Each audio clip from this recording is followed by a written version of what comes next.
Assalamualaikum warahmatullahi wabarakatuh. Salam sejahtera bagi kita semua. Pada kesempatan kali ini, saya Bagas R. Kumara dengan nomor induk mahasiswa 55522000076 akan menyampaikan penjelasan mengenai pendekatan pengukuran kegunaan keputusan. Perspektif pengukuran dalam pelaporan keuangan adalah sebuah pendekatan di mana akuntan mengambil sebuah tanggung jawab untuk menggabungkan nilai wajar dalam laporan keuangan yang tepat, dengan tetap memperhatikan reliabilitas. Hal ini memberikan sebuah kewajiban tambahan untuk memberikan informasi kepada investor sehingga dapat digunakan untuk memprediksi kinerja perusahaan di masa depan. Pendekatan pengukuran menyatakan bahwa investor bertanggung jawab untuk membuat prediksi tentang kinerja perusahaan di masa mendatang. Maksud dari pendekatan ini adalah untuk memungkinkan prediksi yang lebih baik dari kinerja saat ini melalui sistem informasi yang lebih informatif. Apakah pasar saham efisien sepenuhnya? Premis dasar pertanyaan ini adalah rata-rata perilaku investor tidak terkait dengan teori keputusan rasional dan model investasi. Investor mungkin tidak mempunyai waktu untuk mengolah seluruh informasi yang tersedia, sehingga mereka akan berfokus pada informasi yang telah tersedia dan mengabaikan informasi pada catatan atau bagian lain dari laporan keuangan. Individu juga sering merasa terlalu percaya diri, di mana mereka melebih-lebihkan ketepatan informasi yang mereka kumpulkan dan diolah sendiri. Jika cukup banyak investor berperilaku seperti ini, momentum dapat berkembang. Artinya, kepercayaan yang diperkuat mengarah kepada situasi di mana ia memperoleh sebuah momentum. Karakteristik individu lain adalah representatif, di mana individu menitik beratkan pada bukti atau fakta yang konsisten dengan pandangan individu atas populasi di mana bukti itu berasal. Motivated reasoning berarti individu menerima nilai informasi saat ini yang konsisten dengan pilihan mereka. Jika informasi yang diterima tidak konsisten dengan preferensi mereka, mereka akan menerima dengan skeptis dan mencoba untuk meragukan informasi tersebut. Studi mempelajari tentang perilaku investor tentang sekuritas pasar adalah behavioral finance. Berikutnya adalah pembahasan dari teori prospek. Berdasarkan teori prospek, investor yang mempertimbangkan investasi berisiko akan secara terpisah mengevaluasi keuntungan dan kerugian prospektif. Teori ini berlawanan dengan teori keputusan, di mana investor mengevaluasi keputusan yang dibuat dalam konteks penilai akibatnya terhadap total kekayaan yang mereka miliki. Teori prospek mengasumsikan perilaku di mana individu tidak menyukai kerugian walaupun sangat kecil. Hal ini menyebabkan efek disposisi, di mana investor menunjukkan perilaku pengambilan risiko sehubungan dengan kerugian. Investor menahan saham saat rugi dan menjual saham saat laba, atau mungkin membeli lebih pada saham yang rugi. Teori prospek juga mengasumsikan bahwa ketika individu mengkalkulasikan perkiraan nilai dari suatu prospek, probabilitas pembobotan terlalu rendah merupakan bagian dari karakteristik terlalu percaya diri, sedangkan probabilitas pembobotan terlalu tinggi merupakan bagian dari karakter representatif. Kecenderungan ini dapat mengakibatkan pada asumsi terlalu rendah atas pernyataan probabilitas yang akan terjadi dan terlalu tinggi atas pernyataan probabilitas yang mungkin tidak akan terjadi. Kombinasi dari evaluasi terpisah atas keuntungan dan kerugian serta pembobotan dari probabilitas dapat mengakibatkan variasi luas dari perilaku irasional. Misalnya, investor menghindar dari pasar saham karena ketakutan atas rugi atau mungkin dengan tetap menahan saham untuk menghindari realisasi rugi akibat berita buruk terkait emiten, atau bahkan membeli lebih banyak saham walaupun menambah risiko. Implikasi dari capital asset pricing model adalah beta saham, yaitu determinan spesifik perusahaan tunggal atas harapan pengembalian dari saham. Fama dan Friends menemukan bahwa beta dan capital asset pricing model memiliki korelasi kecil dalam menjelaskan return saham. Mereka menemukan bahwa book to market ratio dan ukuran perusahaan sebagai ukuran risiko lebih signifikan menjelaskan keuntungan sekuritas. Risiko akan meningkat dengan meningkatnya book to market ratio dan menurun dengan semakin besarnya ukuran perusahaan. Hasil penelitian oleh Fama dan Friends ini menjadikan beta mati. Sebaliknya, Kothari menemukan bahwa dalam jangka waktu lama, beta merupakan variabel yang dapat memprediksi secara signifikan atas return. Book to market ratio juga sebagai prediktor return saham, tetapi relatif lemah. Behavioral finance menyediakan perspektif yang berbeda atas validitas capital asset pricing model dan beta. Kondisi return saham tidak konsisten dengan capital asset pricing model dipandang sebagai bukti dari ketidakefisienan pasar. Status capital asset pricing model dan implikasinya pada beta tidak jelas. Beta mungkin selalu berubah. Dari sudut pandang akuntansi, luas beta bukan ukuran risiko spesifik perusahaan yang relevan, di mana beta hanya meningkatkan peran laporan keuangan dalam melaporkan informasi berisiko, yang artinya bahwa beta berubah sepanjang waktu dan berangsur-angsur berstatus sebagai ukuran risiko dengan variabel berdasarkan akuntansi.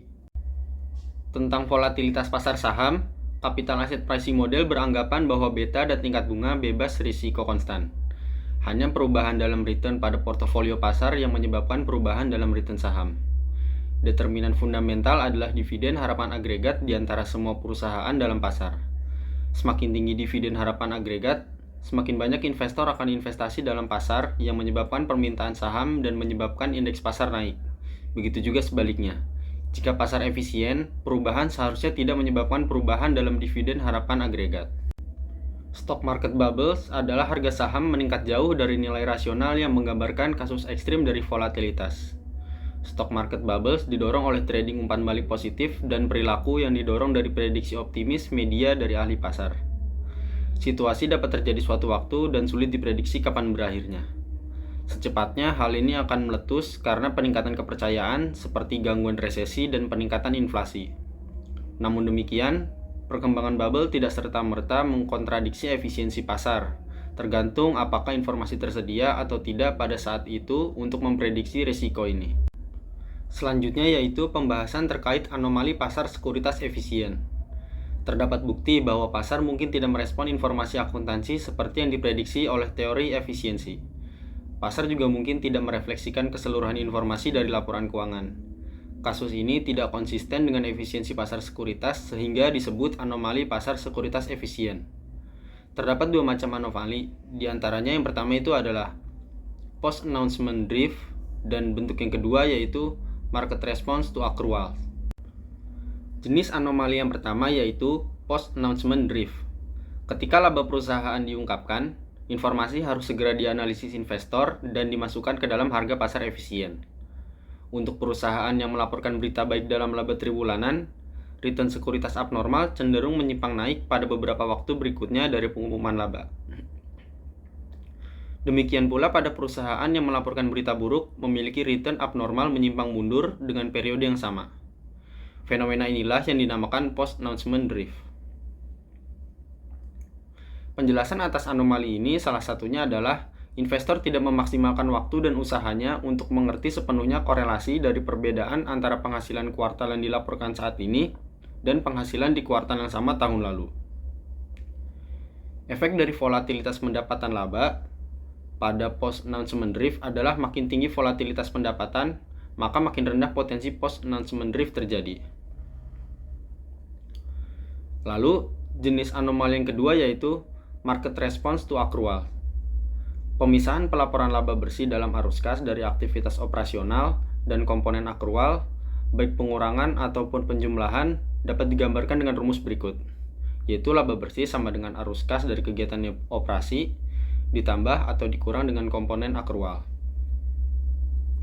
Akrual menjadi subjek kesalahan estimasi, dan mungkin manajer akan bias daripada dengan cash flow, dan reliabilitas yang lebih rendah seharusnya mengurangi asosiasi antara akrual saat ini dan laba bersih periode selanjutnya. Akrual kurang reliable jika dibandingkan dengan cash flow. Komponen pendapatan pada cash flow lebih berkesinambungan daripada komponen akrual. Anomali ini menunjukkan bahwa pasar sekuritas tidak sepenuhnya efisien dan inefisiensi tersebut didorong oleh perilaku bias investor.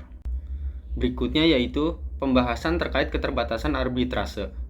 Keterbatasan arbitrase berarti biaya yang terjadi oleh investor yang membatasi kemampuan mereka untuk secara penuh mengeksploitasi anomali dan demikian arbitrase itu hilang.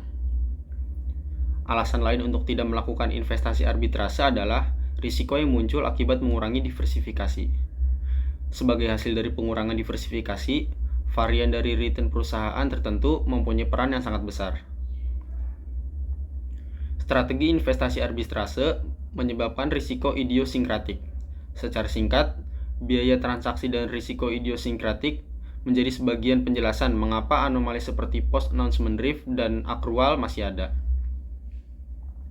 Secara keseluruhan, Investor institusi besar dengan biaya transaksi yang rendah dan manajemen risiko yang baik meningkatkan eksploitasi mereka terhadap post-announcement drift dan anomali akrual. Jika begitu, maka penjelasan biaya dan risiko sebagai persisten anomali telah didukung. Bentuk pertahanan dari rasionalitas rata-rata investor yang pertama yaitu menggugurkan ekspektasi rasional. Investor dipandang sebagai rasional terbatas, yaitu ketika lingkungan berubah, mereka membutuhkan waktu untuk beradaptasi.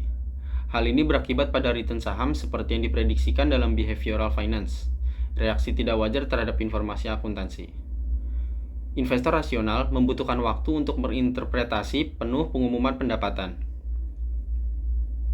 Terdapat pengurangan post-announcement drift yang menunjukkan bahwa perkiraan yang kredibel dari analis dapat membantu investor untuk mengatasi secara cepat ketidakpastian dalam pendapatan di masa mendatang. Bentuk yang kedua yaitu menggugurkan pengetahuan umum. Pada kasus capital asset pricing model, setiap investor diasumsikan mengetahui beta saham.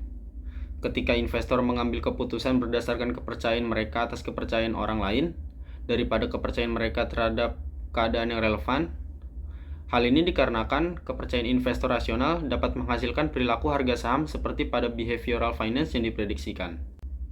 Kesimpulan tentang efisiensi pasar efek dan rasionalitas investor yaitu, secara bersama-sama, teori dan bahan bukti menimbulkan pertanyaan mengenai tingkat efisiensi pasar sekuritas. Terdapat bukti yang membingungkan perilaku investor dan mengakibatkan mispricing yang besar, kemungkinan terjadi pada perusahaan di mana evaluasi keuangan sulit dilakukan. Misalnya untuk perusahaan dengan sejumlah besar aset tidak berwujud, perusahaan yang sedang berkembang, dan pada perusahaan di mana asimetri informasi antara internal dan eksternal cukup tinggi. Pada intinya adalah bahwa model pasar efisien masih bermanfaat sebagai pedoman laporan keuangan. Tetapi teori dan bahan bukti tidak efisien terakumulasi pada saat mendukung perspektif pengukuran, meskipun harus melalui pengorbanan reliabilitas untuk peningkatan relevansi. Terkait alasan pendukung pendekatan pengukuran, sejumlah pertimbangan untuk menunjukkan bahwa kegunaan keputusan pelaporan keuangan dapat ditingkatkan dengan meningkatkan perhatian pada pengukuran. Dengan demikian, investor mungkin memerlukan lebih banyak bantuan dalam menilai probabilitas kinerja perusahaan di masa depan daripada yang mereka peroleh dari laporan biaya historis. Laba bersih yang dilaporkan hanya menjelaskan sebagian kecil dari variasi harga sekuritas di sekitar tanggal pengumuman laba, dan bagian ini dijelaskan mungkin menurun. Dari perspektif teoritis, nilai pasar perusahaan dapat dinyatakan dalam laporan laba rugi dan neraca. Perspektif tersebut berlaku untuk basis akuntansi apapun. Pernyataan bahwa nilai perusahaan bergantung pada variabel akuntansi fundamental konsisten dengan pendekatan pengukuran. Mengenai relevansi nilai rendah informasi laporan keuangan, penelitian empiris menunjukkan bahwa pasar cukup berperan dalam menggunakan kemampuannya untuk mengekstrak implikasi nilai laporan keuangan yang disiapkan dengan dasar biaya historis. Lev telah menunjukkan bahwa respons pasar terhadap berita baik atau berita buruk terhadap laba ialah cukup kecil. Kenyataannya, hanya sekitar 2-5% dari variabilitas abnormal return di seputar tanggal pengumuman laba dapat diatribusikan terhadap laba itu sendiri. Kebanyakan dari variabilitas atas return saham terlihat sebagai akibat dari faktor-faktor di luar laba. Dengan menggunakan akuntansi biaya historis, dapat saja terjadi bahwa perusahaan yang ada saat ini bisa menghilang di waktu mendatang.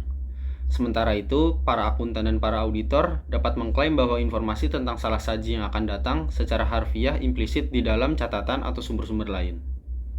Auditor sering berada di bawah tekanan yang cukup besar dari manajemen atau bahkan politisi untuk membengkokkan atau meregangkan prinsip-prinsip akuntansi yang berlaku umum, sehingga persyaratan modal hukum, target pendapatan, dan perkiraan analis dapat terpenuhi.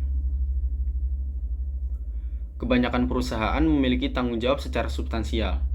Salah satu cara di mana para akuntan dan auditor bisa melindungi diri mereka melawan tekanan-tekanan ini adalah dengan mengadopsi perspektif pengukuran, yaitu memperkenalkan lebih banyak nilai terbuka ke dalam akun. Berdasarkan uraian yang dijelaskan sebelumnya, dapat diambil kesimpulan yaitu, dengan asumsi keandalan yang wajar, akuntansi nilai sekarang dapat meningkatkan keputusan kegunaan relatif terhadap perspektif peningkatan penggunaan informasi akuntansi nilai saat ini dalam pelaporan keuangan. Alasan dibalik perlunya pendekatan pengukuran terhadap kegunaan keputusan tentang rasionalitas investor dan efisiensi pasar diantaranya yaitu: yang pertama, pasar tidak sepenuhnya efisien, menunjukkan bahwa investor yang bias perilaku mungkin memerlukan bantuan dalam mencari tahu implikasi penuh dari informasi akuntansi untuk return di masa depan. Nilai relevansi terhadap informasi laba tampaknya rendah, menunjukkan ruang lingkup yang cukup besar untuk meningkatkan kegunaannya bagi investor. Lalu, teori surplus bersih Olson. Pendekatan pengukuran diperkuat oleh pengembangan teori surplus bersih Olson yang menekankan peran mendasar dari informasi akuntansi keuangan dalam menentukan nilai perusahaan. Dengan demikian, teori surplus bersih secara alami mengarah pada pendekatan pengukuran.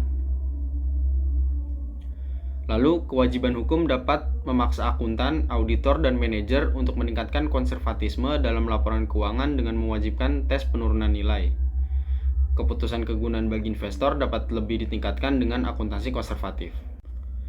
Pernyataan standar akuntansi keuangan yang berkaitan tentang pendekatan pengukuran kegunaan keputusan dipaparkan pada yang pertama yaitu PSAK nomor 1 tentang penyajian laporan keuangan.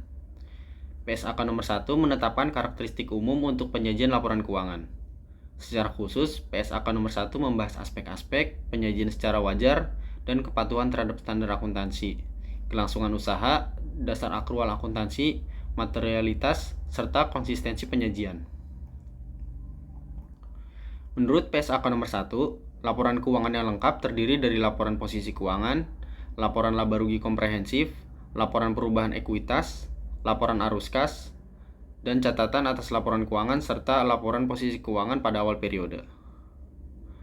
Laporan keuangan bermanfaat dalam pengambilan keputusan untuk menjamin para pemakai laporan keuangan bahwa laporan keuangan tersebut telah disusun dengan sesuai. Tujuan diterapkannya PSAK nomor 1 adalah untuk menetapkan dasar-dasar bagi penyajian laporan keuangan bertujuan umum mengenai posisi keuangan, kinerja keuangan, dan arus kas entitas yang selanjutnya disebut laporan keuangan agar dapat dibandingkan baik dengan laporan keuangan periode sebelumnya maupun dengan laporan keuangan entitas lain. Pokok mengenai definisi, pengakuan, dan pengukuran elemen-elemen yang membentuk laporan keuangan disajikan dalam PSAK 13 tentang properti investasi, lalu PSAK 14 tentang persediaan, PSAK 16 tentang aset tetap, PSAK 19 tentang aset tak berwujud, PSAK 23 tentang pendapatan, PSAK 25 tentang kebijakan akuntansi, perubahan estimasi akuntansi dan kesalahan, lalu PSAK 55 tentang instrumen keuangan, pengakuan dan pengukuran, PSAK nomor 56 tentang laba per saham, PSAK nomor 57 tentang provisi, liabilitas kontingensi dan aset kontingensi, lalu PSAK nomor 68 tentang pengukuran nilai wajar, PSAK nomor 70 tentang akuntansi aset dan liabilitas pengampunan pajak, serta PSAK nomor 72 tentang pendapatan dari kontrak dengan pelanggan. Berikutnya adalah uraian kasus dari artikel jurnal yang berkaitan dengan pendekatan pengukuran kegunaan keputusan. Berdasarkan hasil penelitian oleh Farah Nur Fauzia dan kawan-kawan, dalam penelitiannya yang berjudul Pendekatan Kegunaan Keputusan Terhadap Pelaporan Keuangan, disampaikan bahwa nilai relevan dan reliabilitas adalah dua kualitas utama yang membuat informasi akuntansi berguna dalam pengambilan keputusan. Pendekatan yang dapat digunakan untuk mendapatkan laporan keuangan yang lebih andal dan relevan adalah decision usefulness. Pendekatan ini menyarankan bahwa laporan keuangan harus berguna untuk menjadi dasar pengambilan keputusan investor. Perubahan fungsi laporan keuangan dari hanya sebagai alat pertanggungjawaban menjadi alat pengambilan keputusan menyebabkan laporan keuangan berbasis biaya historis tidak dapat digunakan untuk memprediksi nilai masa depan suatu perusahaan.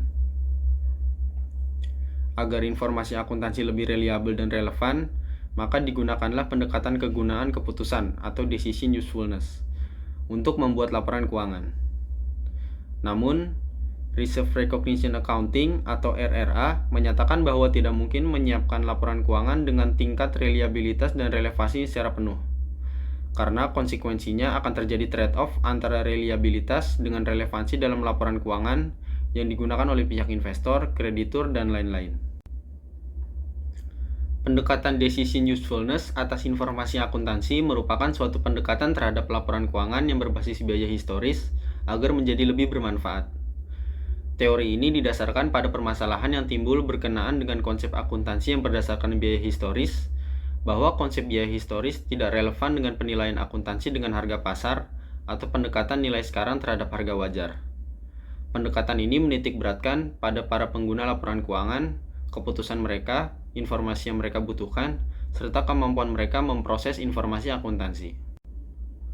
Kandungan kualitas primer kegunaan keputusan informasi akuntansi meliputi komponen-komponen kandungan dari nilai relevan, yaitu ketepatwaktuan, nilai umpan balik, dan nilai prediktif, serta komponen-komponen kandungan reliabilitas, yaitu penggambaran yang faktual, netralitas, dan dapat diperiksa.